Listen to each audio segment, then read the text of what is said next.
I solemnly swear that I am up to no good.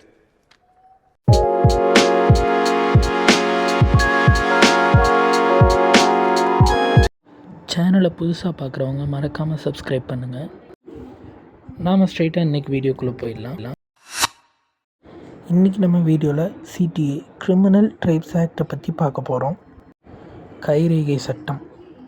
தமிழ்நாட்டில் இந்த சட்டத்தால் அதிகமாக பாதிக்கப்பட்டது கள்ளர், மறவர், அகமுடையார்ங்கிற தப்பான கருத்து இங்கே இருக்குது.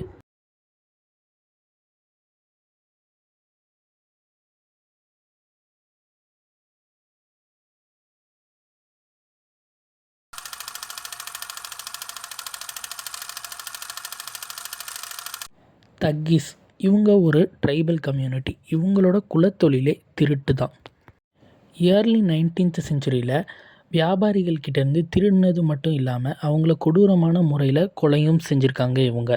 இவங்கள பற்றி விசாரிக்கிறதுக்கு பிரிட்டிஷ் போலீஸ் டீமை அரேஞ்ச் பண்ணுறாங்க. அவங்களையும் இவங்க கொலை பண்ணிடுறாங்க. அப்போ கவர்னர் ஜென்ரலாக இருந்த வில்லியம் பென்டிங் ஒரு ஆக்டை பாஸ் பண்ணுறாரு. Thuggee and dacoity suppression act 1830. William Henry Sleeman தலைமையில் thuggee and dacoity department form பண்ணுறாங்க. இந்த தக்கிங்கிற இனத்தையே மொத்தமாக அழிச்சிட்டா எந்த பிரச்சனையும் இருக்காதுன்னு நினச்ச பிரிட்டிஷ் கவர்மெண்ட் தக்கி இன மக்களை 1836லேருந்து 1848 வரைக்கும் சுட்டு கொலை பண்ணாங்க. இதில் 3000 தக்கி மக்கள் உயிரிழக்கிறாங்க. 1870s நாடு முழுக்க பல குற்றங்கள் நடந்ததுனால டக்காய்டி சப்ரஷன் ஆக்ட் மாதிரியான இன்னொரு சட்டத்தை நாடு முழுக்க அமல்படுத்த நினைக்கிறாங்க பிரிட்டிஷ் கவர்மெண்ட். அப்படி கொண்டு வரப்பட்டது தான் இந்த கிரிமினல் ட்ரைப்ஸ் ஆக்ட், குற்றப்பரம்பரை சட்டம் அல்லது கைரேகை சட்டம்.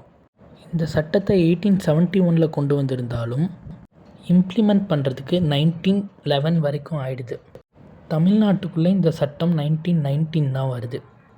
தமிழ்நாட்டில் இந்த சட்டத்தால் அதிகம் பாதிக்கப்பட்ட மக்கள் கள்ளர், மறவர், அகமுடையார், குறவர், உப்புக்குறவர், படையாச்சி, போயர், அம்பலக்காரர், வன்னியர், வேட்டைக்காரர், பறையர், இது போன்ற 19 பிரிவுகளை சேர்ந்த மக்கள் தமிழ்நாட்டில் மட்டும் பாதிக்கப்பட்டிருக்காங்க.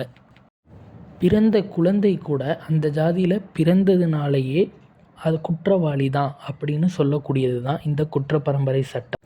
எந்த ஜாதிகளும் இந்த குற்றப்பரம்பரைக்கு கீழே வரணுங்கிறத முடிவெடுக்க வேண்டியது டிஸ்ட்ரிக்ட் கலெக்டர் தான். கிரிமினல் ட்ரைப்ஸில் இருக்கக்கூடிய ஆண்கள் நைட் டைமில் போலீஸ் ஸ்டேஷன்லேயோ போலீஸ் ஸ்டேஷனால் ஏற்படுத்தப்பட்ட இடத்துலையோ மட்டும்தான் தங்கணும். அவங்க அங்கே தான் தங்கினாங்கங்கிறதுக்கு ப்ரூஃபாக ரெஜிஸ்டரில் சைனும் கைரேகையும் வைக்கணும். இதனால தான் கைரேகை சட்டம்னு சொன்னாங்க. ஊரை விட்டு வெளியே போகணுன்னா கூட காரணத்தை சொல்லி பர்மிஷன் கேட்டு தான் வெளியே போகணும். இந்த ஆக்டை கொண்டு வந்தால் குற்றங்கள் எல்லாத்தையும் குறைச்சிட முடியும் அப்படின்னு பிரிட்டிஷ் கவர்மெண்ட் சொன்னாங்க. ஆனால் அவனுங்க ஒன்றும் அவ்வளோ நல்லவனுங்க இல்லையே. அப்போ இந்த சட்டம் எதுக்கு தான் கொண்டு வந்திருப்பாங்க? இந்த சட்டத்துக்கு பின்னாடி இருக்க உண்மை என்ன? இந்த சட்டத்தினால பிரிட்டிஷ் கவர்மெண்ட்டுக்கு என்ன யூஸ்? இந்த சட்டம் வர்றதுக்கு முக்கியமான காரணம் உப்புன்னு சொன்னால் நம்புவீங்களா? இதை தெரிஞ்சுக்க நாம் 1843க்கு போகணும். இன்லேண்ட் கஸ்டம்ஸ் லைன், உப்பு வேலி. நாடு முழுக்க உப்புக்கு கடுமையான வரியை பிரிட்டிஷ் அரசாங்கம் விதித்தாங்க. இந்த வரி உப்பு வணிகம் பண்ணிகிட்டு இருந்த மக்களோட வாழ்வாதாரத்தை கடுமையாக பாதிச்சிச்சு. ஸோ வரி கட்டாமல் உப்பை ஸ்மக்லிங் பண்ண ஆரம்பிக்கிறாங்க. அந்த ஸ்மக்லிங்கை கட்டுப்படுத்த கொண்டு வரப்பட்டது தான் இந்த உப்பு வேலி. 4000 கிலோமீட்டர் பரப்பளவில் ஒரு கஸ்டம் லைனை பிரிட்டிஷ் அரசாங்கம் கொண்டு வருது. கிட்டத்தட்ட நாட்டையே சரிபாதியாக பிரிக்குது இந்த உப்பு வேலி. இதை எதிர்த்து தான் மகாத்மா காந்தி சால்ட் மார்ச்சும் நடத்துகிறாரு. இந்த உப்பு வேலியை பற்றியும் சால்ட் மார்ச்சை பற்றியும் இன்னொரு வீடியோவில் நாம் தெளிவாக பார்க்கலாம். ஆல்ரெடி இந்த உப்பு வரியால் பாதிக்கப்பட்ட மக்கள் உப்பு வேலி கொண்டு வந்ததும் சில கிளர்ச்சிகளை ஆரம்பிக்கிறாங்க. நாடு முழுக்க வரி கட்டி வணிகம் செய்ய எடுத்துகிட்டு போகிற உப்புகளை திருடுறதும் கொள்ளையடிக்கிறதுமா நடந்துகிட்ருக்கு. இதனால் பாதிக்கப்பட்டு திருடிட்டு இருக்கிற மக்களையும் பிரிட்டிஷ் அரசாங்கத்தை எதிர்த்த மன்னருடைய ஜாதி மக்களையும் ஒடுக்கிறதுக்காக கொண்டு வரப்பட்டது தான் இந்த கிரிமினல் ட்ரைப்ஸ் ஆக்ட். இந்த சட்டத்தை எதிர்த்து பல போராட்டங்களும் முன்னெடுப்புகளும் நடந்தாலும் அதில் ரொம்ப சிக்னிஃபிகண்ட்டானது ஏப்ரல் 3, 1920 பெருங்காமநல்லூர். பெருங்காமநல்லூரில் இருக்கிற மக்கள் நாங்கள் இனி கைரேகை வைக்க மாட்டோம் அப்படின்னு ஒரு இடத்துல திரண்டு போராட்டம் பண்ணுறாங்க.